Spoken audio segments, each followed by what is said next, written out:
Madame Faye, sur l'implantation d'une chaufferie biomasse financée par des crédits extérieurs.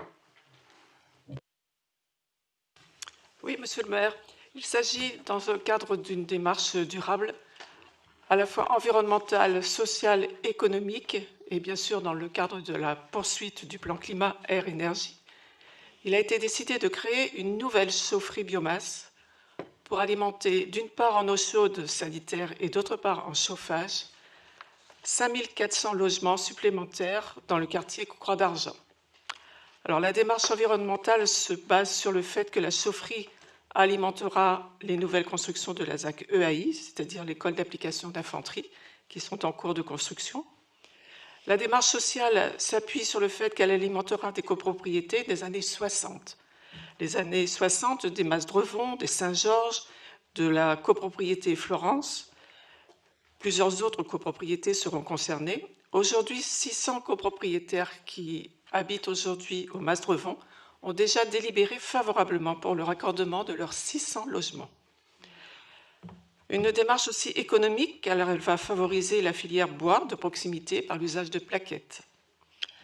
Alors cet objectif de mixité d'alimentation des constructions neuves et des constructions anciennes a amené à trouver un lieu d'implantation stratégique. Pourquoi? Parce qu'il fallait qu'il soit facile d'accès pour les livraisons, parce qu'il fallait qu'il soit central pour desservir le maximum d'usagers, parce qu'il fallait aussi, pour aller rapidement, que le terrain soit disponible immédiatement pour pouvoir aboutir à un fonctionnement de cette chaufferie biomasse à la fin de l'année 2021.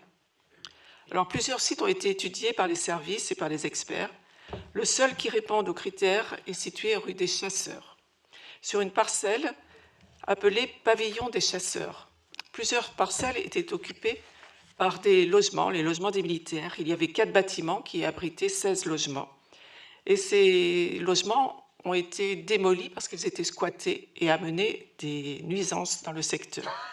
Mais ce terrain, aujourd'hui, est le seul disponible immédiatement et il est bien situé puisqu'il est en bordure de la rue des Chasseurs. Alors bien sûr, ça ne sera pas l'ensemble des parcelles qui étaient couvertes par les 4 logements, par les 4 immeubles, pardon. Ça sera une partie de ces parcelles, environ 3000 à 3500 mètres carrés. Je vous propose, Monsieur le maire, de délibérer favorablement pour cette implantation, en rappelant que cet ouvrage coûte 9,9 millions et qu'il est couvert par des subventions à hauteur de 5 millions, avec des aides de l'ADEME que nous devons avoir d'ici la fin 2021, avec des aides de la région et surtout aussi avec les aides du FEDER, puisque cette opération s'inscrit dans les fonds européens dans la mesure où elle relève d'un développement durable particulier, à hauteur de 1 378 000 €. Alors je précise que nous avons apporté une modification sur table avec le plan, qui définit exactement l'implantation de la chaufferie, suite à une rencontre que j'ai eue avec la présidente des Gardiens de Montcalm et le trésorier, qui m'ont demandé de préciser exactement l'implantation. Bien sûr. Merci beaucoup, Madame Faye.